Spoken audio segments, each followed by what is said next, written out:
این روضه کافیه، مجلد 8 جزء 8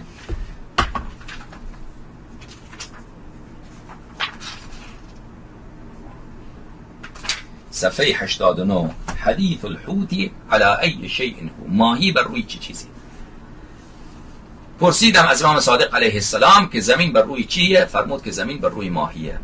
پرسیدم که ماهی بر بالای چیه؟ گفت ماهی بر آبه. پرسیدم ما بر آب بر بالای چیه؟ فرمود بر صخره هست. صخره بر چیزیه؟ صخره بر شاخ چیه؟ شاخ گاو نر.